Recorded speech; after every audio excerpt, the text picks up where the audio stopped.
नमस्कार, मैं हूं निश्चित दुबे। आप देख रहे हैं कैपिटल टीवी। तो केपी रघुवंशी एक पूर्व आईपीएस अधिकारी जिन्होंने 35 सालों तक पुलिस सेवा में रहकर आतंकवाद, नक्सलवाद और दंगों से लड़ाई लड़ी, अब अपनी किताब ट्रबल शूटर से राजनीतिक तूफान खड़ा कर रहे हैं।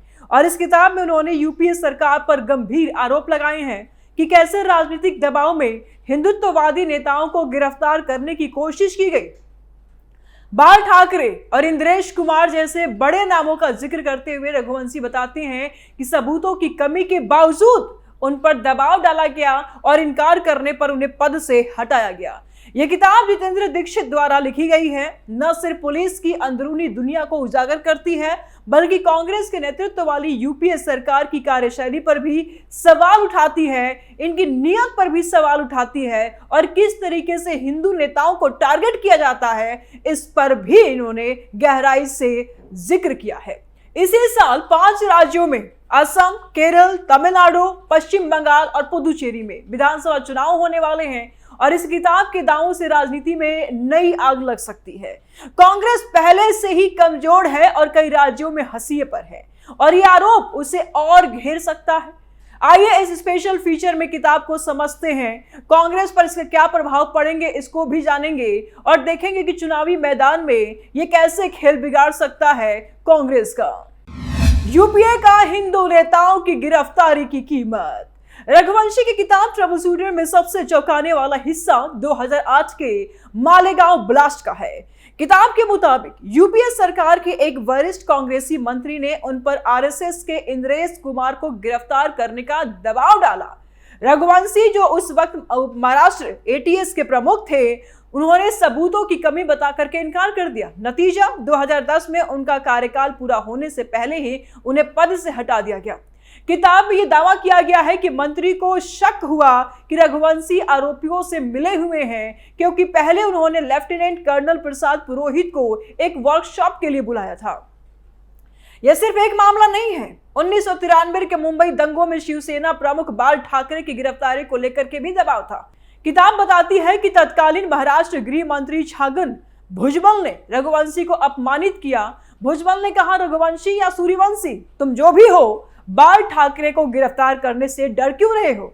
श्री कृष्ण आयोग ने ठाकरे पर हिंसा भड़काने का आरोप लगाया था, लेकिन कानूनी सलाहकार ने मुकदमा चलाने के खिलाफ राय दी क्योंकि मुख्य गवाह पेश नहीं हुए। रघुवंशी ने दबाव का विरोध किया क्योंकि वे 2000 की तरह अदालत में मामला खारिज होने से बचना चाहते थे। किताब में यह भी जिक्र है कि तत्कालीन मुख्यमंत्री विलासराव देशमुख ने रघुवंशी को दिल्ली से ले जाकर के सोनिया गांधी के सामने पेश किया। कांग्रेस के 1999 चुनावी घोषणा पत्र में श्री कृष्ण आयोग के दोषियों पर कार्रवाई का वादा था और मुस्लिम समूहों का दबाव था। रघुवंशी बताते हैं कि भुजबल की सख्ती के पीछे निजी दुश्मनी थी। 1997 में शिव सैनिकों ने उनके बंगले पर हमला किया था। ये दावे दिखाते हैं कि कैसे राजनीति पुलिस की निष्पक्षता पर हावी हो जाती है। रघुवंशी का करियर संघर्षों से भरा रहा। नक्सल विरोधी C60 फोर्स बनाने से लेकर गैंगस्टरों से टकराव तक, लेकिन किताब का फोकस राजनीतिक हस्तक्षेप पर है, जो पुलिस सुधार की जरूरत को उजागर करता है। कांग्रेस की पुरानी बीमारी, हिंदू विरोधी। रघुवंशी की किताब कांग्रेस के लिए मुसीबत बन सकती है। 2026 में पार्टी पहले से ही कमजोर है। 2024 लोकसभा चुनाव में सीटें बढ़ी जरूर है, लेकिन कई राज्यों में वह सत्ता से बाहर है। ये दावे कांग्रेस की सेकुलर छवि पर हमला करती है, क्योंकि ये दिखाते हैं कि यूपीए ने हिंदुत्ववादियों को निशाना बनाने की कोशिश की बिना मजबूत सबूत के। कांग्रेस प्रवक्ताओं ने किताब को बीजेपी प्रायोजित बताया है, लेकिन कोई ठोस खंडन नहीं किया। पार्टी के अंदरूनी सूत्र बताते हैं कि आरोप 2026 चुनाव में कांग्रेस को डिफेंसिव बनाएंगे, खासकर पश्चिम बंगाल और असम जैसे राज्यों में जहां हिंदुत्व का मुद्दा गर्म है। कांग्रेस पहले से ही राहुल गांधी के नेतृत्व में भारत जोड़ो न्याय यात्रा से अपनी छवि सुधार रही है, लेकिन पुराने आरोपों से बचना मुश्किल होगा। 2025 में महाराष्ट्र और हरियाणा चुनाव में कांग्रेस को झटका लगा था और अब ये दावे बीजेपी को हथियार दे सकती है। कांग्रेस की रणनीति अब सॉफ्ट हिंदुत्व की हो सकती है, लेकिन रघुवंशी जैसे पूर्व अधिकारी के दावे विश्वसनीयता पर सवाल उठाते हैं। पार्टी को इन आरोपों का जवाब देना होगा, वरना वोटरों में संदेह बढ़ेगा। 2026 चुनावी राज्यों में कांग्रेस की अग्नि परीक्षा। इसी साल असम, केरल, तमिलनाडु, पश्चिम बंगाल और पुदुचेरी में चुनाव है और ये राज्य कांग्रेस के लिए महत्वपूर्ण है, लेकिन रघुवंशी के दावों से यहाँ की राजनीति प्रभावित हो सकती है। असम में बीजेपी सत्ता में है और मुख्यमंत्री हिमंता बिस्वा शर्मा पहले से कांग्रेस में थे। किताब के दावे बीजेपी को हिंदुत्व रक्षक के रूप में पेश करने का मौका देंगे। कांग्रेस यहां अल्पसंख्यक वोटों पर निर्भर है, लेकिन आरोपों से हिंदू वोटर्स दूर हो सकते हैं। केरल में कांग्रेस यूडीएफ का हिस्सा है, लेकिन एलडीएफ मजबूत है। यहाँ मुस्लिम और ईसाई वोटर ज्यादा हैं और किताब के दावे कांग्रेस को अल्पसंख्यक तुष्टीकरण का आरोप लगवा सकते हैं। तमिलनाडु में डीएमके सत्ता में है और कांग्रेस उसकी सहयोगी है, लेकिन किताब के हिंदुत्व वाले आरोप बीजेपी को द्रविड़ राजनीति में घुसने का रास्ता दे सकते हैं। पश्चिम बंगाल में टीएमसी की ममता बनर्जी मजबूत है, लेकिन कांग्रेस टीएमसी गठबंधन टूट सकती है। किताब से बीजेपी हिंदू वोटरों को साध सकती है। पुदुचेरी में एनडीए सत्ता में है और कांग्रेस यहां कमजोर है। कुल मिलाकर के ये दावे कांग्रेस को रक्षात्मक बनाएंगे, जबकि बीजेपी आक्रामक हो सकती है।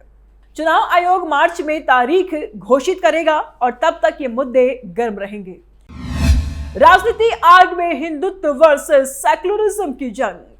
रघुवंशी की किताब राजनीति को सुलगा सकती है। बीजेपी इसे कांग्रेस की हिंदू विरोधी साजिश बताकर हिंदुत्व कार्ड खेल सकती है। सोशल मीडिया पर पहले से ही बहस छिड़ी हुई है।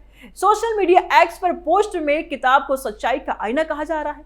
विरोधी दल इसे बीजेपी का प्रोपेगेंडा बता रहे हैं। 2026 चुनाव में यह मुद्दा ध्रुवीकरण बढ़ाएगा। असम और बंगाल जैसे राज्यों में सांप्रदायिक तनाव पर असर भी पड़ सकता है, हो सकता है कि बढ़ जाए। यहां हिंदू अल्पसंख्यक वोटर निर्णायक है। कांग्रेस को जवाब देना होगा, वरना ये पुरानी गलतियों की सजा भुगतेगी। बीजेपी के लिए यह 2029 लोकसभा से पहले का ट्रायल है। अगर किताब के दावे सही होते हैं, सही साबित हुए, तो पुलिस सुधार की मांग बढ़ेगी। नक्सलवाद की जड़ें उखाड़ने का दावा। चलिए किताबों में क्या लिखा है इसका विश्लेषण करते हैं। किताब में रघुवंशी का सबसे बड़ा दावा है कि उन्होंने गढ़चिरौली के घने जंगलों में नक्सलवाद के खिलाफ नई रणनीतियां बनाई। वे बताते हैं कि 1980 के दशक में नक्सल प्रभावित इलाकों में पुलिस की मौजूदगी कम थी और नक्सली आदिवासियों को भड़काकर हमले कर रहे थे। रघुवंशी ने C60 कमांडो फोर्स बनाई, जो लोकल आदिवासियों को ट्रेन करके नक्सलियों से लड़ने के लिए तैयार की गई। किताब के मुताबिक इस फोर्स ने कई ऑपरेशनों में नक्सलियों को मार गिराया और इलाकों में शांति बहाल की। यह दावा महत्वपूर्ण है क्योंकि गढ़चिरौली भारत का सबसे खतरनाक नक्सल क्षेत्र रहा है। रघुवंशी की रणनीति लोकल इंटेलिजेंस पर आधारित थी, जो आज भी सीआरपीएफ और राज्य पुलिस इस्तेमाल करती है। लेकिन किताब में यह भी जिक्र है कि कई ऑपरेशन में पुलिस को नुकसान हुआ, जैसे घात लगा करके हमले किए गए, और ये बता रहा है, ये दिखाता है कि नक्सलवाद सिर्फ बंदूक की लड़ाई नहीं बल्कि सामाजिक आर्थिक समस्या है। अगर ये दावे सही हैं, तो रघुवंशी को नक्सल विरोधी अभियानों का फादर कहा जा सकता है। लेकिन आलोचक कहते हैं कि C60 पर मानवाधिकार उल्लंघन के आरोप भी लगे। कुल मिलाकर के यह दावा पुलिस की इनोवेटिव अप्रोच को हाईलाइट करता है, जो केंद्र सरकार की मौजूदा नीति से मेल खाता है। मुंबई अंडरवर्ल्ड का सामना, डी कंपनी की जांच। रघुवंशी दावा करते हैं कि उन्होंने मुंबई के संगठित अपराध सिंडिकेट्स, खासकर दाऊद इब्राहिम की डी कंपनी की जांच की। किताब में वर्णन है कि 1990 के दशक में मुंबई गैंगवार से जूझ रही थी और रघुवंशी ने थाने पुलिस कमिश्नर के रूप में कई गैंगस्टर को पकड़ा। वे बताते हैं कि कैसे अंडरवर्ल्ड ने पुलिस को घूस देकर बचने की कोशिश की, लेकिन उन्होंने इनकार किया और एक घटना में वे एक बड़े गैंगस्टर से टकराव का जिक्र करते हैं, जहां उनकी जान पर खतरा था। यह दावा मुंबई की क्राइम हिस्ट्री को नया आयाम देता है। डी कंपनी 1993 बॉम्बे ब्लास्ट से जुड़ी थी और रघुवंशी की जांच ने नई और कई सुराग दिए थे। लेकिन किताब में यह भी है कि राजनीतिक हस्तक्षेप ने जांच को प्रभावित किया। विश्लेषण से यह लगता है कि रघुवंशी की सख्ती ने मुंबई को सुरक्षित बनाया, लेकिन आज भी अंडरवर्ल्ड का प्रभाव बचा है। 26/11 टेरर अटैक्स की चुनौती। किताब में रघुवंशी का दावा है कि उन्होंने महाराष्ट्र एंटी टेररिज्म स्क्वाड यानी कि ATS की स्थापना की और 26/11 मुंबई अटैक से निपटने में अहम भूमिका निभाई। बताते हैं कि ATS बनाने का मकसद था टेरर सेल्स को ट्रैक करना और 2008 अटैक्स में ATS ने इंटेलिजेंस शेयर की। किताब में वर्णन है कि कैसे पाकिस्तान से आए आतंकियों ने हमला किया और रघुवंशी ने रिस्पांस टीम को लीड किया। ये दावा करते हैं कि ATS की वजह से कई टेरर प्लॉट्स रोके गए। ये दावा 26/11 भारत का सबसे बड़ा टेरर अटैक था, जिसमें 166 लोग मारे गए। रघुवंशी का दावा ATS की सफलताओं को क्रेडिट देता है, लेकिन किताब में यह भी है कि इंटेलिजेंस फेलियर हुआ। विश्लेषण से लगता है कि ATS ने पोस्ट अटैक जांच में अच्छा काम किया, जैसे कसाब को पकड़ना। लेकिन आलोचना यह है कि एटीएस पर राजनीतिक दबाव था। यह दावा दिखाता है कि भारत की एंटी टेरर स्ट्रेटेजी मजबूत हुई, लेकिन आज भी बॉर्डर सिक्योरिटी एक चुनौती है। किताब सबक देती है कि इंटेलिजेंस शेयरिंग जरूरी है, जो एनएसजी और एनआईए जैसे एजेंसियों में देखा जाता है। श्री कृष्ण कमीशन रिपोर्ट, मुंबई दंगों की जांच। रघुवंशी दावा करते हैं कि उन्होंने स्पेशल टास्क फोर्स लीड की 1993 मुंबई दंगों पर श्री कृष्ण कमीशन रिपोर्ट को लागू करने के लिए बनाई गई।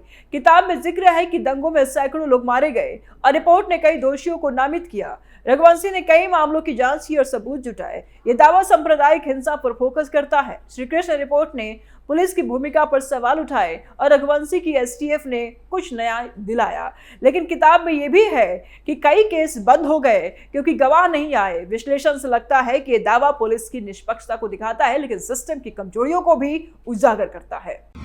विभाग के अधिकारियों से टकराव। किताब में रघुवंशी का दावा है कि उन्होंने अपने ही विभाग के अधिकारियों से टकराव झेला। वे बताते हैं कि भ्रष्टाचार और राजनीतिक मिलीभगत के खिलाफ बोलने पर उन्हें ट्रांसफर झेलना पड़ा। एक घटना में वे एक सीनियर अधिकारी से भिड़े जो गैंगस्टर से मिला हुआ था। यह दावा पुलिस सिस्टम की अंदरूनी समस्याओं को उजागर करता है। किताब में अन्य दावे हैं, जैसे इंसर्जेंसी से लड़ाई और पॉलिटिकल मैन्यूवरिंग। रघुवंशी दावा करते हैं कि उन्होंने कई आतंकी सेल्स को तोड़ा है और क्राइम रेट घटाया है। ट्रबल शूटर सिर्फ एक किताब नहीं, एक राजनीतिक सिस्टम की कमियों का आईना है। रघुवंशी के दावे कांग्रेस को घेरते हैं, लेकिन वे लोकतंत्र की मजबूती पर भी सवाल उठाते हैं। इस साल चुनाव है और चुनाव में यह मुद्दा निर्णायक हो सकता है। क्या कांग्रेस इसे उबर पाएगी या बीजेपी इसका फायदा उठाएगी? जनता क्या फैसला लेगी, ये जनता के ऊपर छोड़ते हैं। फिलहाल स्पेशल स्टोरी में इतना ही। आगे के अपडेट के लिए देखते रहिए कैपिटल टीवी। लाइक करें, शेयर करें, सब्सक्राइब करें चैनल। जल्द मिलते हैं नए अपडेट के साथ। दीजिए इजाजत, नमस्कार।